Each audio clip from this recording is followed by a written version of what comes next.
لوگوں نے آرام کیا اور چھٹی پوری کی.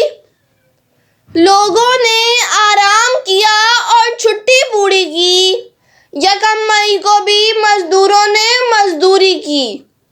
جناب صدر، محترم اساتذہ کرام اور میرے عزیز ساتھیوں، السلام علیکم.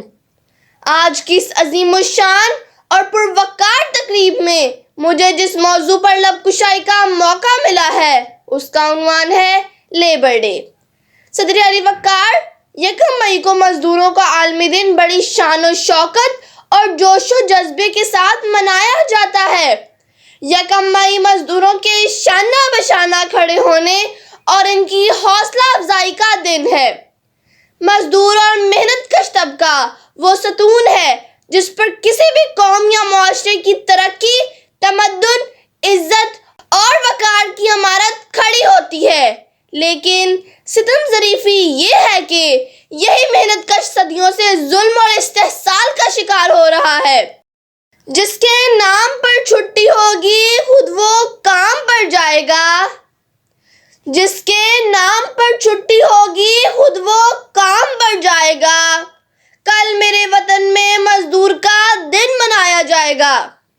صدر ذی وقار، مزدور کسی بھی معاشرے کی عکاسی کرتا ہے کیونکہ کسی بھی معاشرے کی دلکشی، رنگینی اور خوبصورتی وہاں کے مزدور کی محنت کا ثمر ہوتی ہے.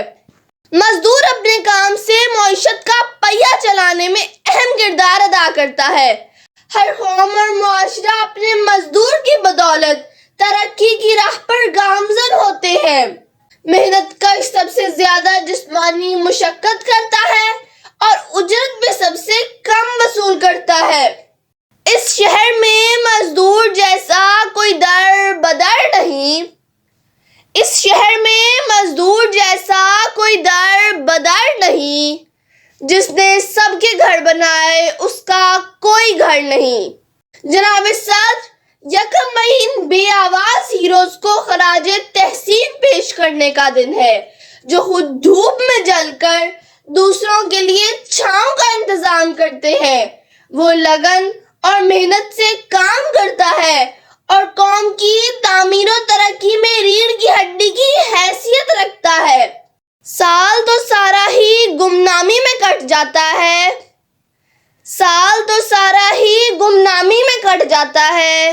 بس 1 مئی کو لگتا ہے کہ مشہور ہوں میں. صدر ذی وقار، آج ہمیں اپنے مزدوروں اور محنت کشوں کو سلام پیش کرنا ہوگا. آج کا دن محض ایک دن نہیں، یہ ایک تحریک ہے، یہ ایک پکار ہے، یہ جوش ہے، جذبہ ہے، یہ ایک للکار ہے. اس دن کی بنیاد محنت کشوں کے خون پسینے اور قربانیوں پر رکھی گئی. مزدور کے بغیر ملک کا ہر شعبہ مفلوج ہے. ہمیں ان کی قدر کرنی چاہیے کیونکہ ان کا خلوص اور جذبہ ترقی کی بنیادی وجہ ہے. یوم مزدور ہے، چھٹی ہے، میرا فاقہ ہے. یوم مزدور ہے، چھٹی ہے، میرا فاقہ ہے. پھر بھی یہ دن تو مناؤں گا کہ مزدور ہوں میں. شکریہ.